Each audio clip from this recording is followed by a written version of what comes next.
नमस्कार, स्वागत है पाठशाला टाइम्स में। एक बार फिर से हम पहुंच चुके हैं राजधानी लखनऊ के जाने माने कॉलेज नेशनल पीजी कॉलेज में, जहां पर युवाओं को इंस्पायर करने के लिए ट्रेनिंग और प्रैक्टिस कार्यक्रम चलाया जा रहा था। विद्या क्रिएटर्स के द्वारा तपस्या प्रोग्राम के तहत युवाओं को प्रैक्टिस और ट्रेनिंग दी जा रही थी और आज उसका समापन है। ऐसे में हम नेशनल पीजी कॉलेज में पहुंचकर युवाओं से बात करेंगे, स्टूडेंट्स से बात करेंगे और साथ ही टीचर से भी बात करेंगे कि किस तरह से उन्होंने यहाँ के स्टूडेंट्स को ट्रेनिंग दी और किस तरह से वो इंस्पायर हुए। तो चलते हैं, बात करते हैं। आप देख सकते हैं यहाँ पर जो स्टूडेंट जिन्होंने यहाँ पर ट्रेनिंग ली है, जिन्हें ट्रेनिंग दी गई है, जिन्हें प्रैक्टिस दी गई है, वही स्टूडेंट्स आज बैठे हुए हैं। सभी स्टूडेंट्स से बात करेंगे और साथ ही जो टीचर्स हैं जिन्होंने उनकी उज्जवल भविष्य के लिए काफ़ी मेहनत की है, उन्हीं से भी बात करेंगे। और आज जो चीफ गेस्ट हैं पूर्व IAS अधिकारी श्री रमेश जी भी साथ में अभी मौजूद होंगे हम सबके साथ में। तो बात करते हैं यहाँ पर जो स्टूडेंट्स हैं। आर्या गुप्ता। आर्या जी, आज आपकी ट्रेनिंग पूरी हो चुकी है ना? क्या कहेंगे टीचर्स के लिए और क्या सीखा आपने? टीचर्स के लिए बहुत थैंकफुल हूँ। 1 महीने में हमने 3-4 सब्जेक्ट जैसे ज्योग्राफी, पॉलिटिकल साइंस, IR ये सब कवर किया। इसके इम्पॉर्टेंट टॉपिक्स और इनके बीच इंटरलिंकिंग क्या है इसको समझने की कोशिश की है। जितने भी टीचर्स थे सभी ने हमें अच्छा पढ़ाया और हमें अच्छी ट्रेनिंग मिली 1 महीने। क्या लेकर जा रही हैं आप आज यहाँ से? ज़्यादा अवेयरनेस और ज़्यादा क्लियरिटी कॉन्सेप्ट्स के बीच।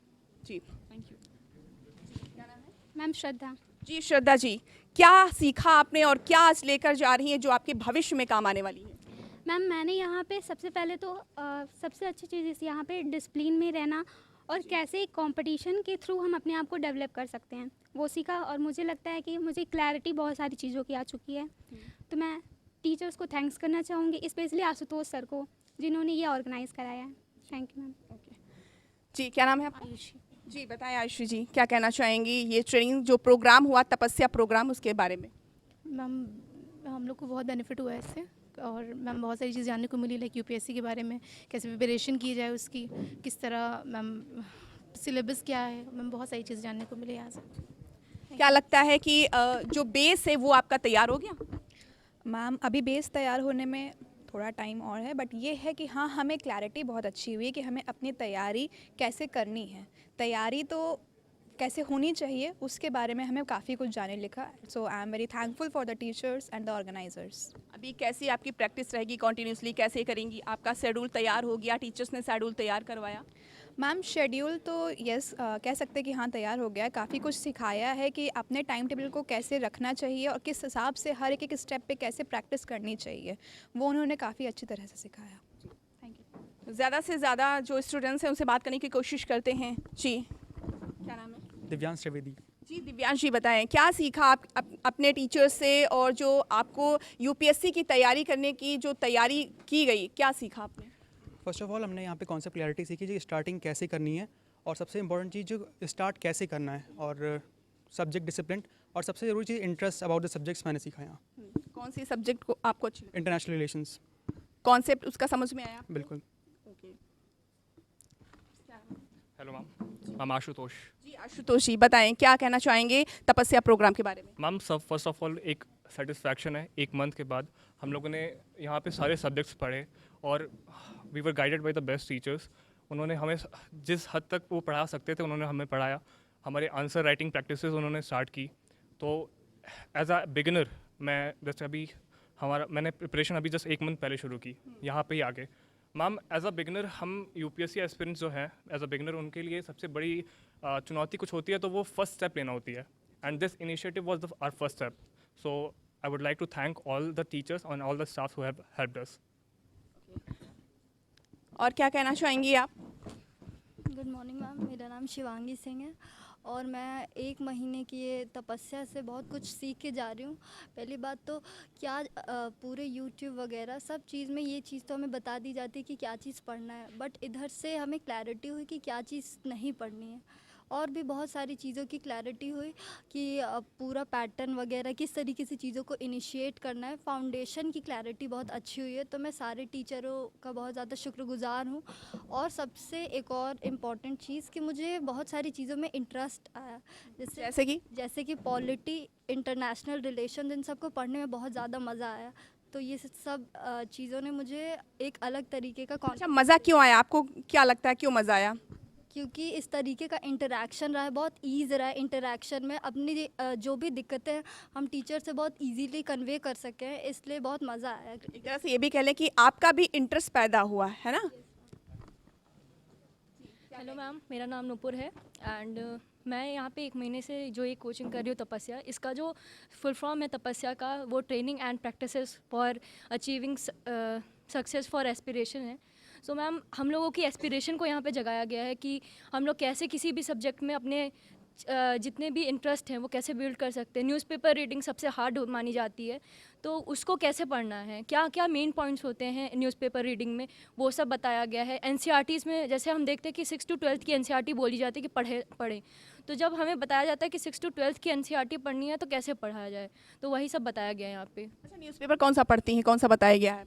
Ma'am, the Hindu and Indian express English medium के लिए, और हिंदी मीडियम के लिए मुझे उतना पता अभी वो पेपर आपके घर पर आता है या कॉलेज में आकर पढ़ती हैं? नहीं मैम, मेरे घर पे भी आता है और ई न्यूज़पेपर भी मैंने लिया हुआ है। आप बताएं। अच्छा, न्यूज़पेपर से कितना जो कॉन्सेप्ट होता है क्लियर होता है, क्या क्या चीज़ें सीखने को मिलती हैं, क्या चीज़ें हमें वो मिलती हैं तैयारी के लिए? न्यूज़पेपर से जो इन्वायरमेंट हमारे बीच में क्रिएट होता है, उससे समझ लीजिए डाइवर्सिटी ऑफ नॉलेज है न्यूज़पेपर।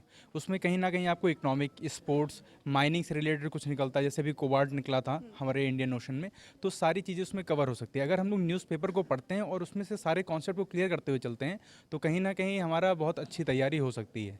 क्योंकि अगर एक साथ सारे सिलेबस को पढ़ा जाए तो ये पॉसिबल नहीं है, क्योंकि ज्ञान बहुत सारा है। तो प्रेजेंट टाइम में क्या चल रहा है उस सिचुएशन को देखते हुए हम पढ़ते हैं, तो कहीं ना कहीं रिलेट करता है फ्यूचर में। सबसे ज़्यादा हमें चीज़ें सीखने को कहाँ मिलती हैं? किसमें? कोई भी हम तैयारी कर रहे होते किसी भी एग्ज़ाम के लिए, सबसे ज़्यादा कहीं ना कहीं जुझारूपन हमारे अंदर आता है। एक अवेयर सिटीज़न के रूप में हम लोग उभर के आते हैं। यूपीएससी हमें लगता है सबसे अच्छी बात यही है कि हम लोग को कहीं ना कहीं अवेयर करता है, बस। ओके, नेक्स्ट जो स्टूडेंट्स उनसे भी बात करते हैं। क्या नाम है आपका? मैम दीपांशु गुप्ता हमारा। दीपांशु जी, बताएं क्या कहेंगे अपने टीचर्स के बारे में, जो आपका ट्रेनिंग प्रोग्राम रहा उसके बारे में? मैम, जैसे जो ये तपस्या क्लासेस चली मैम, तो इसके बारे में हम यही कहना चाहेंगे कि टीचर ने अपना 100% दिया है, और साथ में हम भी प्रयास कर रहे हैं कि अपना 100% दें। तो बाकी टीचर से मैम मैं बहुत ही संतुष्ट हूँ मैम, क्योंकि जिस तरह से जो हमारी नीड्स थी, आवश्यकताएँ थी, उन्होंने जिस तरह से उन्होंने पूर्ण की हैं, तो इससे मैम बहुत ही हम संतुष्ट हैं। ओके, आप बताएं क्या नाम है आपका?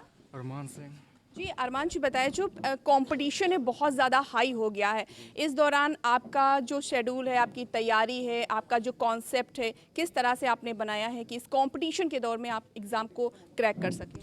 तपस्या कोचिंग करने के बाद तो सबसे पहले तो मैंने इनिशिएटिव यही लिया था कि एक जो टाइम टेबल था मेरा, उसको मैंने इम्प्रूव किया। यहाँ के टीचर्स ने बहुत हेल्प करी हम लोग की कि कैसे हम लोग अपना टाइम मैनेज कर सकते हैं, क्या चीज़ हमें पढ़नी है, what we like to need to go through and all that. और लाइक हम कौन से सब्जेक्ट पे ज़्यादा हमें इंपॉर्टेंस देनी चाहिए, क्या पढ़ना चाहिए, क्या नहीं पढ़ना चाहिए, ये सारी चीज़ें। आज तपस्या प्रोग्राम का आयोजन किया गया, आज उसका समापन किया गया।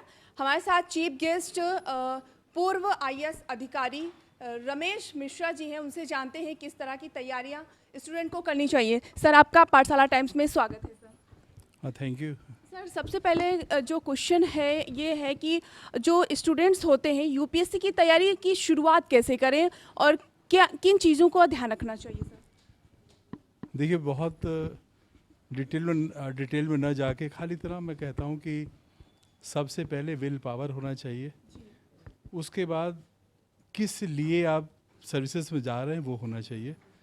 IAS सर्विसेज देश की गरीबों की सेवा के लिए है, ये ध्यान में रखना चाहिए।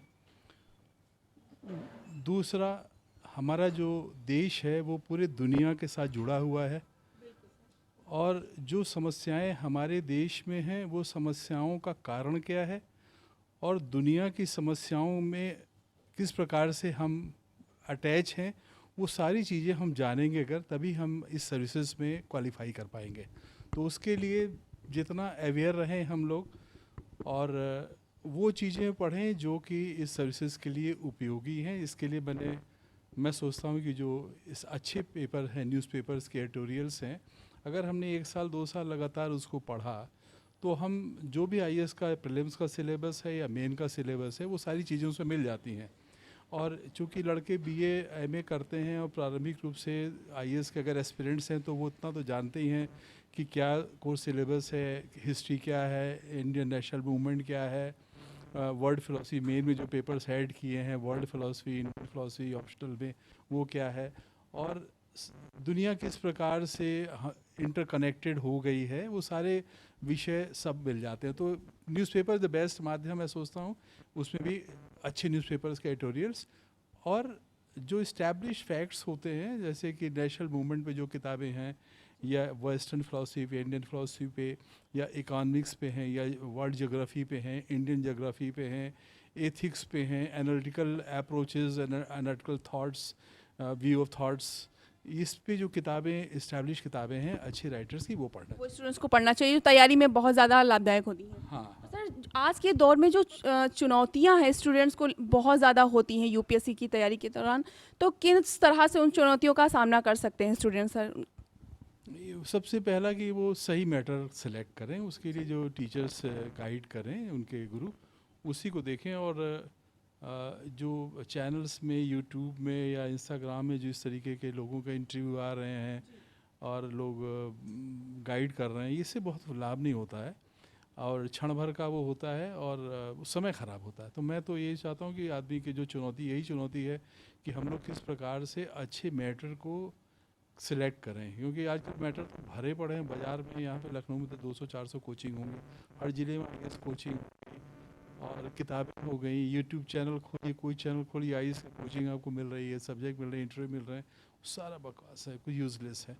सब अपने आप अच्छे पेपर्स के एडिटोरियल पढ़िए। और जो सेट बुक्स, मैं सोचता हूँ एनसीईआरटी की किताबें भी काफ़ी यूज़फुल हैं सारे विषयों पर। अगर आपने हाई स्कूल तक की एनसीईआरटी किताबें पढ़ी, जैसे मैथमेटिक्स है, उसमें तो आपको कैलकुलेशंस में हाई स्कूल तक पढ़ना है, लेकिन इवन देन जितने भी सब्जेक्ट्स हैं जो भी हमारे सिलेबस में मेन या प्रीलिम्स में है, उसमें जो एनसीईआरटी की किताबें हैं हाई स्कूल तक की, वो हमारे बड़े काम की हैं। बहुत शॉर्ट में आदमी एक भूमिका बना लेता है। इसके अलावा मैं मनोरमा ईयर बुक एक है, साउथ से निकलती है, उसको भी अच्छा समझता हूँ। उसमें जो मटेरियल है वो जो चेंजेस होते रहते हैं, चाहे इकोनॉमिक्स में हो, चाहे ज्योग्राफी में चेंजेस होते हैं या इंटरनेशनल रिलेशंस में, ऑर्गेनाइजेशंस में चेंजेस होते हैं, वो सब उसमें अपडेट होता है हर साल। वो भी यूज़फुल मेरे ख्याल से है, मैं पढ़ता सर, हूँ। जो हिंदी मीडियम के स्टूडेंट्स होते हैं उनको किन चीज़ों का ध्यान रखना चाहिए?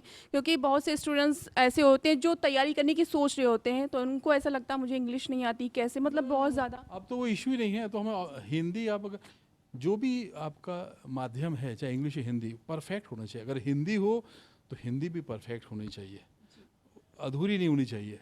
हिंदी अगर आप लिख रहे हैं तो हिंदी के ही शब्द उसमें लिखिए, वो ज़्यादा मिश्रित शब्द ना हो। तो हिंदी लैंग्वेज अब तो ऑप्शंस हो गया, उसमें कोई ऐसा इशू नहीं है। हम लोग इंटर तक हिंदी मीडियम में पढ़े, बीए से इंग्लिश मीडियम हम लोग, चूँकि उस समय इंग्लिश का माहौल था, देश आज़ाद हुआ लगभग तो इंग्लिश का माहौल था। अब धीरे धीरे वो ख़त्म हो गया। हमने लोगों को देखा ये इसमें बहुत सेलेक्ट होके हिंदी वाले आ रहे हैं, संस्कृत वाले आ रहे हैं, वो लैंग्वेज पर किताबें मिल रही। पहले तो दिक्कत होती थी, हम लोगों को किताबें नहीं मिलती थी, इंग्लिश मीडियम में ही किताबें थी हिंदी में, इसलिए मजबूरी में हम लोगों ने बीए में इंग्लिश मीडियम ज्वाइन किया कि हम लोग की हिंदी किताबें नहीं। अब तो हिंदी में किताबें भर गई हैं हर विषय पे, हर सब्जेक्ट पे, तो हिंदी अच्छा सब्जेक्ट। लेकिन मैं वही कहता हूँ कि हमें जो कष्ट होता है ना इस देश में, कि हमारी हिंदी भाषा हमारी मातृभाषा है और हम लोगों ने उसकी बहुत उपेक्षा की है।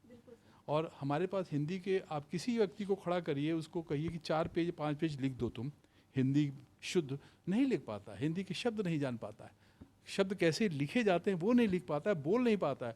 हम बहुत से शब्द देखते हैं जो अच्छे अच्छे लोगों को, श्रद्धा, ये बहुत से ऐसे शब्द बोले नहीं पाते। तो अगर आप हिंदी लैंग्वेज हो तो हिंदी को परफेक्ट करो, और हिंदी परफेक्ट करना भारत में तो बहुत सरल है। आप, हम तो कहते हैं अच्छे अच्छे जो साधु संत हैं ना मथुरा के, बहुत अच्छे हैं, जैसे परमानंद महाराज, बहुत से गुरु लोग हैं, आप इनको सुनो, इनकी इतनी अच्छी भाषा हिंदी है, वो अच्छी, वहाँ से हम हिंदी सीख सकते हैं। हाँ, अच्छी लोगों को सुनो आप हिंदी भाषा, क्योंकि वो अभी भी हमारी भारतीय संस्कृति ने हिंदी को जीवित रखा है। हम तो मान के चलते हैं कि भारतीय जो नुकसान हिंदी का किया है वो फिल्म ने किया है।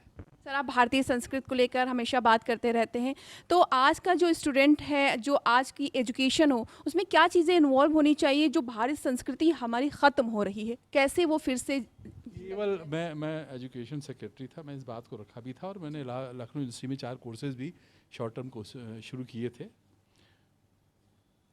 भारतीय संस्कृति क्या है? आदर्श विचार, the way of thoughts, way of thinking, way of work, कैसे हमको जीवन व्यतीत करना चाहिए, वही हमारी संस्कृति है।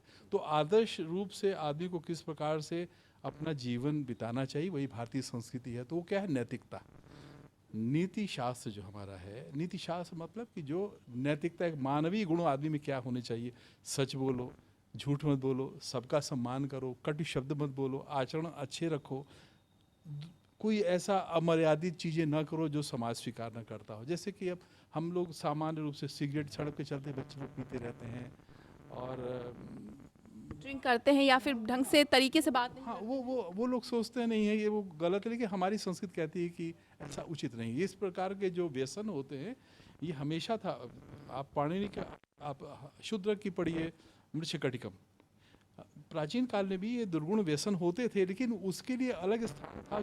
राजा भी व्यसन अगर करता तो चुपके करता था, सार्वजनिक रूप से नहीं करता था। तो आप में अगर व्यसन की प्रवृत्ति भी है, जैसे नशा करते हैं, शराब पीते हैं, तो आप अलग से करिए, बच्चों के सामने मत करिए, समाज के सामने मत करिए। तो ये सब आचरण बताने की नीति हमारी भारतीय संस्कृति बता सकती है। दूसरों पर भी इसका असर पड़ता है सर? बहुत पड़ता है निगेटिव। मुझको तो कोई ऐसा व्यक्ति मिलता है मुझे घृणा हो जाती है, कोई दूसरे के बारे में जिसको सम्मान नहीं। हम सड़क पे चलते हैं, लड़के ऐसे सिगरेट पी के सामने हमारे करते हैं, हमको अच्छा नहीं लगता है। हम ऐसा नहीं कि हम लोग क्या, वो इसीलिए हमको कष्ट होता है जो हम काम कर रहे हैं ना, हम अपनी संस्कृति से दूर जा रहे हैं ना, इससे भारी पाप नहीं कर रहे हैं, हम अस्तित्व खो देंगे।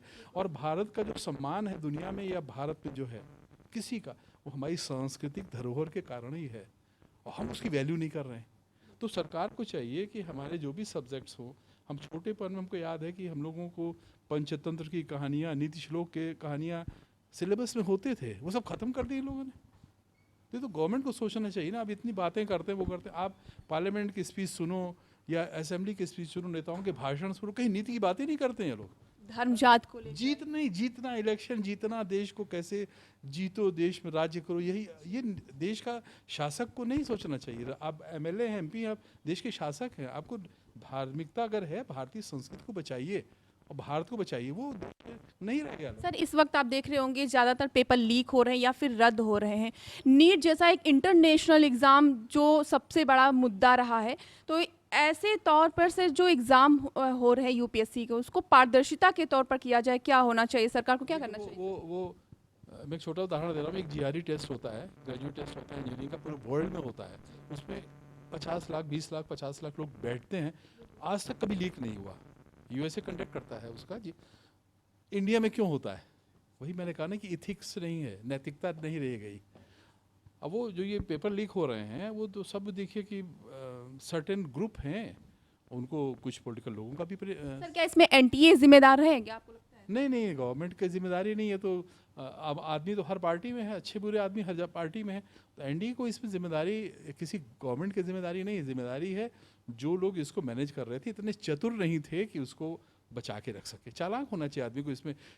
देखिए चाणक्य की आप नीति अर्थशास्त्र पढ़िए, उसमें भी ये चीज़ें कि कोई राज पुरुष का धर्म क्या होता है, कोई चीज़ें किस प्रकार से संचालित की जाएं। तो ये जो लीक हुआ है, कहीं ना कहीं लापरवाही है। कोई गवर्नमेंट नहीं चाहेगी या कोई इंचार्ज ऑफिसर नहीं चाहेगा कि पेपर लीक हो, कहीं ना कहीं लापरवाही हुई है। क्या हुई है उसको समाप्त करने के लिए गवर्नमेंट को चाहिए, करना चाहिए, वो जल्दीबाजी में नहीं। सर, जो गिरफ्तार हुए आपने देखा होगा, उसमें बड़े बड़े अधिकारी उसमें शामिल हैं, जो घूस ली गई, लाखों की घूस ली गई। वो मुझे बहुत मालूम नहीं है एक्चुअली। मैं नहीं सोचता हूँ कि पेपर लीक कोई पैसा वैसा। ये देखिए क्रूक्स हैं जो कि एग्जामिनेशन के जो कोचिंग सेंटर्स होते हैं। मैं हरदोई में कलेक्टर था, मैंने कहा नकल नहीं होगी, मुझे गवर्नमेंट भी चाहती थी मेरे मन में, क्योंकि मैंने झेला है। नकल विरोधी के लिए मैंने कहा सेंटर्स पहले क्या होता था कि ये पूरे पश्चिम उत्तर प्रदेश के जो कोचिंग सेंटर थे वहाँ के सारे बच्चों के सेंटर ये नॉर्थ हरदोई में, सीतापुर में यहाँ होते थे। मैं वहाँ कलेक्टर था, मुझे सब मालूम चला, मैंने पता किया कैसे रोकें। तो मैंने खाली ये कर दिया कि जो क्या होता था कि वो कॉलेज था वो कॉन्टैक्ट लेता था, वहाँ के लड़के यहाँ फॉर्म भरते थे और वहाँ के जो टीचर्स जिस कॉलेज में सेंटर पढ़ता था वो आधे 1/3 टीचर हर जगह जाते हैं वो चले जाते थे। मैंने खाली ये 2 दिन 3 दिन पहले ड्यूटी में रिशफल कर दिया रेड। उसमें हो गया कि पता ही नहीं चला कि किस टीचर की कहाँ ड्यूटी लगे, सारा ख़त्म हो गया। 3.5 लाख 4 लाख शायद पहले दिन बैठे थे और दूसरे दिन 1,50,000 हो गए। एग्ज़ाम ही नहीं दिए, लोग भाग गए क्योंकि उनके नहीं है। प्राइवेट कॉलेजेस में जो मैनेजमेंट है बहुत गड़बड़ी कर रहा है। मैं ये आज का नहीं है, जो राजनाथ सिंह जिस समय शिक्षा मंत्री थे और इन्होंने नकल विरोधी अध्यादेश जारी किया था और ये प्रभारी मंत्री थे हमारे बांदा के। मैं अकेला एसडीएम था, दौड़ धूप के मैं काम करता था। मैंने मैनेजमेंट को पकड़ा था, 3 बोरे नकल के सामान पकड़े थे, एफआईआर की थी और अकेला यूपी का केस था कि मैंने एफआईआर लिखाई थी। मेरा प्रोसिक्यूशन से 10 साल की सज़ा हुई थी मैनेजमेंट को। और राजनाथ सिंह जी मुझे इतना सम्मान देते थे उसके कारण कि गाड़ी में उनको नहीं बैठाते थे, मुझे अपने साथ गाड़ी में बैठाते थे कि तुमने काम अच्छा किया। तो वो सब काम हम लोग करते आ रहे हैं। अब गवर्नमेंट को भी रोकने की कोशिश करनी चाहिए, बहुत ख़राब हो गया। दिक्कत है गवर्नमेंट के नकल सब करके सब आदमी पास होना चाहिए, वही वोटर बढ़ गए। प्राइमरी स्कूल के टीचर्स का मैंने पूछा है, पढ़ा नहीं आता, इंग्लिश नहीं आती, कक्षा 8 कोई पढ़ा रहे, ट्रांसलेशन नहीं कर सकते। तो जो पढ़ाई का स्तर एकदम गिर गया है। और आप ऊपर से अभी तो हमको कष्ट ही होता है, डिबेट हो रहा था कि साहब कोई अफसर ही IAS ऑफिसर रिटायर्ड बोल रहे थे, चैनल में मैं भी बोल रहा था, न्यूज़ 18 में शायद, कि साहब वो कोई भी मेरिट हो सिलेक्शन कर देना चाहिए। अरे योग्यता नहीं है आदमी में, आप उसको IAS बना दोगे, PCS बना दोगे या उसको लेक्चरर बना दोगे अयोग्य व्यक्ति को, तो क्या पढ़ाएगा वो। उनका विधायक भी, उनके भी विधायक का नाम आया है सर उसी में जिनकी बात कर रहे हैं। पता नहीं मुझे, मतलब ये कि एथिक्स नहीं रह गई हम लोगों में, थोड़ा दुर्भाग्यपूर्ण है और नहीं होना चाहिए। आज मतलब मुझे बड़ा कष्ट होता है और इसी कष्ट की व्यथा को मैं अपने भजन के माध्यम से भगवान से प्रार्थना करता हूँ। मुझे किससे करूँ मैं, और कोई सुनेगा नहीं, तो भगवान से मेरे जितने भी भजन आप देखें, मेरे भजन में ये व्यथा ही है समाज की, उसको लिखता हूँ कि भैया ये। आप भजन खुद से लिखते हैं? खुद लिखता हूँ, खुद म्यूजिक करता हूँ। सुनाएंगे कुछ? नहीं, अब वो क्या, आपको हमारे भजन हमारे हैं, हम लिंक भेज देंगे, सुनिएगा। उसमें यही हमने कहा, कब होगा तांडव पृथ्वी पर, दुष्टों का मर्दन होगा, कब होगी फिर विजय धर्म की, पापों का क्रंदन होगा, न्याय तराजू पर सच का पलड़ा होगा भारी, हे त्रिपुरारी। इस तरीके के भजन है मेरे, क्योंकि ये न्याय गलत चीज़ें मुझसे सही नहीं जाती और मैं अपना बोलता हूँ। मैं जानता हूँ कि मेरी बातें लोगों को अच्छी नहीं लगती हैं, मेरे सीनियर्स भी मुझे समझाते हैं, मंत्री भी समझाते हैं, मुझे मुख्यमंत्री खुद को अच्छी लगनी चाहिए सर। मुख्यमंत्री ने मुझे समझाया भाई मत बोला करो ज़्यादा। तो लेकिन मेरी प्रवृत्ति है। मेरे बाप को 42 में पकड़े गए उसी बोलने के कारण और उनको आजीवन कारावास हुआ था।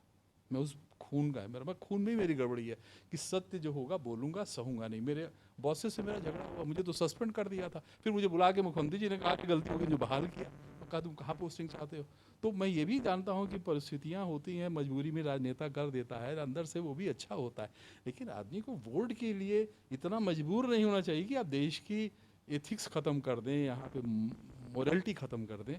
सर एक और क्वेश्चन है, जैसे एग्ज़ाम की तैयारी बच्चे करते हैं, एग्ज़ाम देते हैं, फिर वो असफल होते हैं तो डिमोटिवेट हो जाते हैं, तो सर उनके लिए एक लाइन नहीं होना, नहीं होना। मैं रिटायर होकर अभी भी काम कर रहा हूँ, तो आदमी को काम तो दुनिया में बहुत काम है। उनके लिए सर एक लाइन क्या बोलना चाहिए? उनको हतोत्साहित नहीं होना चाहिए, स्ट्रगल करना चाहिए।